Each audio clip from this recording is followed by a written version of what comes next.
Bonjour le signe du bélier et bienvenue dans ta guidance pour le mois de février 2026. Tu es sur Tarot Vivant et on va regarder ensemble les énergies à venir pour le mois. Comment allez-vous les béliers en ce début d'année? Je mets en bio le lien pour le prévisionnel pour ceux qui voudraient découvrir ce qui les attend en 2026 dans tous les domaines. C'est possible grâce au tarot et au prévisionnel. Le lien est en bio. Rendez-vous sur mon site internet. Les béliers, on rentre dans votre guidance tout de suite. On a eu le soleil à l'envers avec le cavalier d'épée à l'envers et le 9 de bâton. Alors, autant vous dire qu'au vu de votre guidance, j'ai l'impression qu'il y a des béliers qui sont, vous savez, comme si vous aviez mis plein de couches de vêtements en mode ultra protection ce mois-ci, quoi. Et clairement, je vous le dis, il y a un gros taf à faire sur les croyances pour vous. C'est ce qui ressort le plus dans la guidance. Donc, soleil à l'envers. Semble-t-il, il y a des béliers, ça peut être plusieurs choses, c'est une guidance générale. J'ai d'ailleurs réouvert des créneaux parce que tous les créneaux de février avaient été pris. Soleil à l'envers, ça peut être plusieurs choses. On peut avoir des béliers qui ont très très peur d'être vulnérables et qui ont peur de se montrer, qui ont peur de parler de ce qui ne va pas, ou qui ont du mal à demander de l'aide, à la recevoir. Ça peut être des béliers qui se posent des questions par rapport à leur relation de couple, tout à fait. On se demande où est-ce qu'on en est par rapport à ça. Ça peut être des béliers qui ont beaucoup de mal à se mettre en lumière et à accepter que ils peuvent rayonner et apporter quelque chose, et peut-être qu'ils se posent des questions par rapport à leur légitimité. On y reviendra, mais vous avez 2 fois le pape dans la potentialité du mois. Donc il y a cette notion-là, peut-être, des béliers qui sont pourtant pas loin de basculer dans l'énergie du soleil à l'endroit. Et qu'est-ce que c'est le soleil à l'endroit? C'est cette notion de triomphe après les obstacles, cette notion de partage, de fraternité, de prendre le risque d'être vulnérable, de reconnecter avec ses parties. Il y a des parties en vous que vous semblez ne pas entendre ou écouter peut-être. Et c'est là où ça peut être intéressant de vous demander pourquoi vous êtes sur la réserve 9 de bâton. Il y a beaucoup de protection. Vous vous sentez peut-être agressé, attaqué.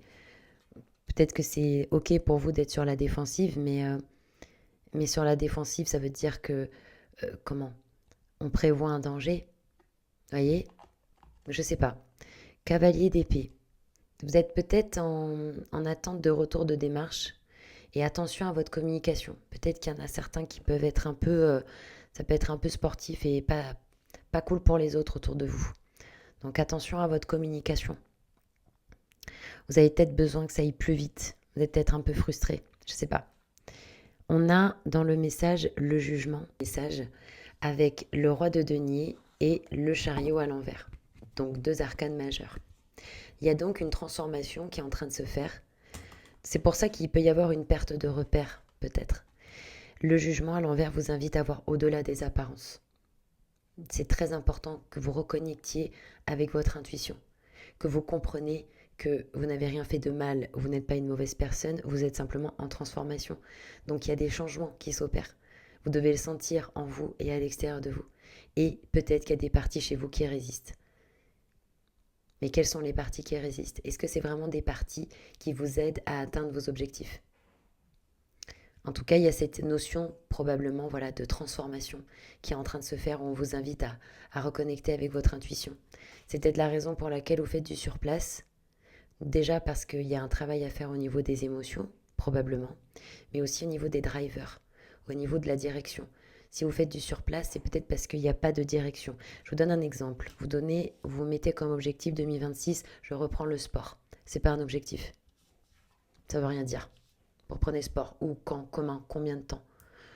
Un objectif précis, c'est par exemple, je fais 3 fois du sport par semaine.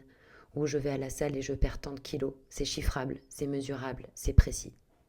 Là, il y a peut-être quelque chose qui n'est pas assez précis. Et par rapport à la direction, par rapport à là où vous allez, est-ce qu'il y a un plan? Est-ce que vous visualisez, etc., etc.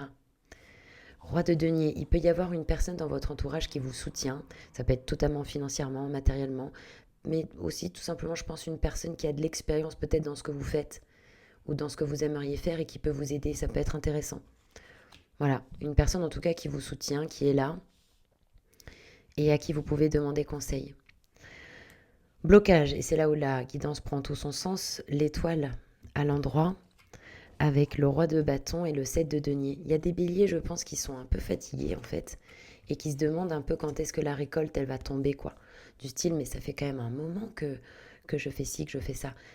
Le quand, le comment, c'est pas notre domaine. Ça, c'est le domaine de l'univers. Lui, il sait quand c'est le meilleur moment pour nous. Ce sont mes croyances, hein, je suis là pour convaincre personne. Mais l'univers, c'est mieux que nous. C'est pour ça qu'on dit d'ailleurs c'est inutile de se rendre justice, parce que le ciel le fera beaucoup mieux que vous. Donc on se demande peut-être pourquoi on fait les choses. Il y a un peu peut-être de fatigue, on n'a peut-être pas plus trop envie d'investir dans certaines choses parce qu'on se dit mais à quoi bon. Bon, on a le roi de bâton. Donc c'est étonnant parce que le bâton c'est justement les signes de feu. Donc on peut avoir des béliers qui ont peut-être du mal à complètement incarner cette vision de leadership, de magnétisme, de personne qui gère, qui prend les choses en main, peut-être un problème avec la créativité, ça va pas aussi vite qu'on voudrait, etc.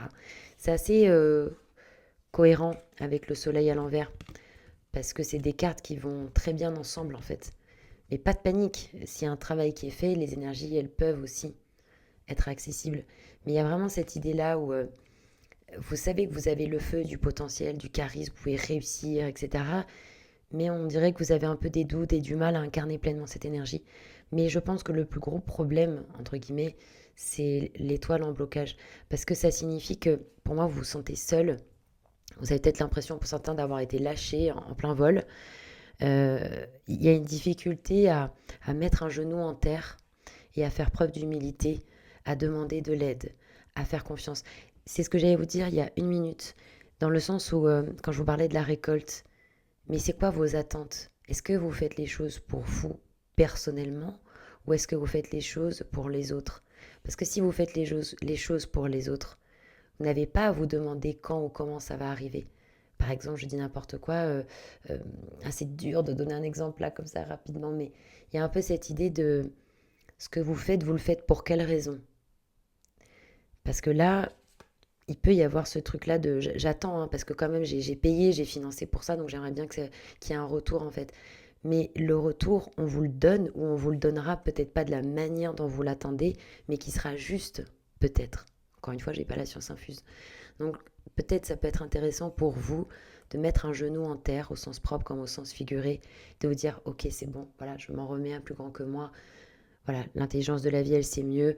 Euh, vous, dans votre désir d'être honnête, le plus honnête possible, il n'y a pas de mal à vouloir les choses pour soi, en fait. Mais simplement, il y en a qui ont apparemment un problème de foi aussi. De est-ce que ça va arriver? Est-ce que ça va marcher? Vous y croyez pas vraiment. Il y a un manque de foi peut-être dans ce que vous êtes en train de faire. Et c'est pour ça que ça peut être intéressant de repenser les attentes par rapport à ce projet. Parce que c'est peut-être pour ça que vous êtes déçu ou que vous êtes en perte de foi. Pourtant, vous êtes protégé, vous êtes pris en charge. Il ne dépend que de vous de créer ce lien avec le monde invisible pour ceux qui y croient. Et que, excusez-moi de vous le dire, mais je vais vous le dire quand même, il y a peut-être quelque chose de trop égoïste quelque part dans cette démarche ou dans quelque chose que vous faites ou les attentes liées à ce projet. Et que c'est pour ça que vous ne voyez pas que ce que vous faites, ça aide déjà peut-être beaucoup. Et que ça fait du bien aux gens autour de vous, voyez. On a potentialité du moins le pape et encore une fois le pape et les deux à l'envers, donc c'est vraiment pas un hasard. Pour moi c'est un petit peu comme si on vous faisait des signes pour vous dire il y a quelque chose à revoir au niveau des croyances, il y a quelque chose qui va pas. Le fait que tu te sentes pas légitime, ça va pas, parce que peut-être que justement vous l'êtes et que vous vous persuadez que non. Il y a quelque chose peut-être avec la façon de vous parler, les mots que vous employez. Vous savez, dès que vous dites quelque chose, vous le créez. C'est pas moi qui l'invente, hein. Renseignez-vous, hein. L'ésotérisme, la spiritualité, développement personnel, ce que vous voulez, hein. Mais les mots créent une vibration, créent quelque chose. Quels sont les mots que vous employez quand vous parlez de ce projet, quand vous parlez de vous? Quelles sont les croyances? Quels sont les non-dits?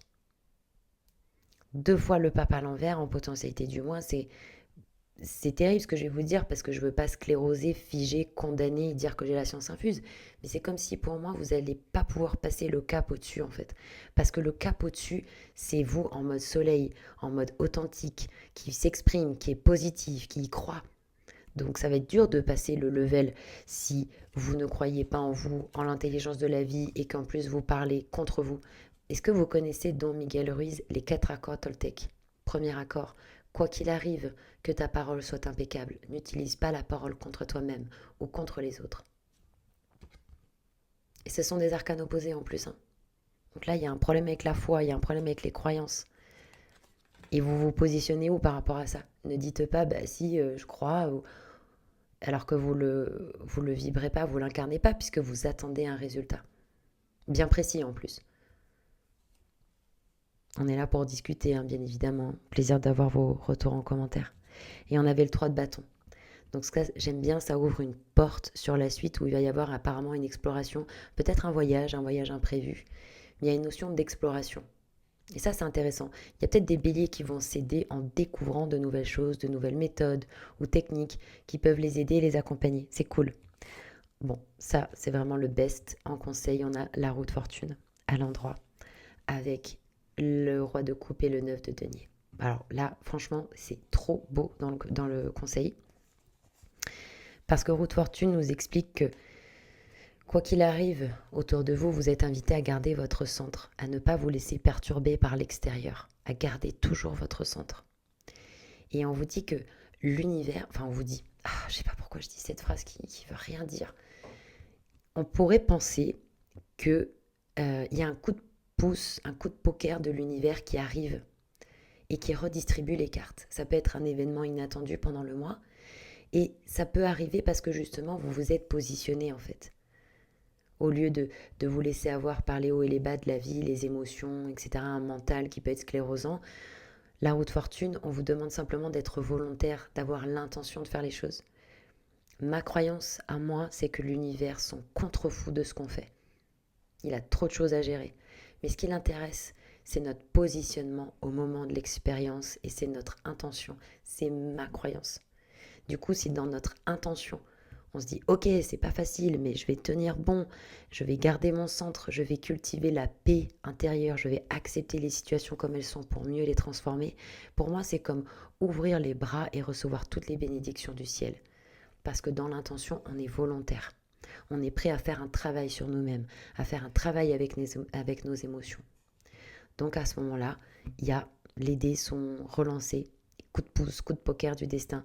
Et je pense que ça va vous aider à vous donner confiance sur le fait que non, vous n'êtes pas livré à vous-même, vous n'êtes pas seul. On vous a entendu. Roi de coupe, là encore, super, on peut avoir quelqu'un dans votre entourage qui a une belle intelligence émotionnelle, quelqu'un qui est tendre, qui prend soin de vous, qui vous écoute, qui vous rassure, qui vous prend dans les bras, ça peut être très agréable. Si c'est pas une personne, ça peut être dans votre énergie, où on vous invite à développer ce côté roi de coupe qui est comme un papa. On n'a pas besoin d'avoir des enfants non plus, hein, mais cette idée de prendre soin, de se coucouner, de se faire des câlins, de se rassurer, de se motiver, etc. Le 9 de denier, des bons moments à venir pendant le mois si vous acceptez de les saisir. Est-ce que vous allez vous faire du bien et vous octroyer des moments de plaisir? J'ai lu une pensée aujourd'hui du livre La Petite Voix d'Hélène Caddy, pour ceux qui y connaissent. Et en gros, la pensée disait, est-ce qu'aujourd'hui, tu vas faire attention à tous les petits détails? Il y avait écrit la gloire du lever de soleil, je trouvais ça magnifique. Le chant des oiseaux, l'eau sur les plantes, etc. Et comme si d'être attentif à l'environnement, etc., de voir toute la magie qui nous entoure, toute cette chance que l'on a de vivre ce que l'on vit et dans les conditions dans lesquelles on le vit, parce que c'est l'apocalypse dans d'autres endroits du monde. Et que d'accord, chacun ses difficultés, etc., mais on est quand même sacrément privilégié de vivre ce qu'on vit et dans les conditions dans lesquelles on vit. Voilà, j'espère que je vais pas me faire matraquer dans les commentaires pour avoir dit ça, mais des fois, malheureusement, je ne m'exprime pas bien. Je sais que je peux être maladroite dans ma façon de parler. J'en suis désolée. Ce que j'essaie de dire, c'est simplement de profiter de la vie. Profiter de toute cette magie qui est autour de vous et de tous ces instants de bonheur que vous pouvez saisir pour vous faire du bien et pour profiter, pour souffler un bon coup et mieux repartir. C'était un plaisir, les béliers, de faire votre guidance. On se retrouve début mars pour de nouvelles vidéos. Merci pour les likes, les pouces, les commentaires, les partages. À bientôt pour de nouvelles vidéos.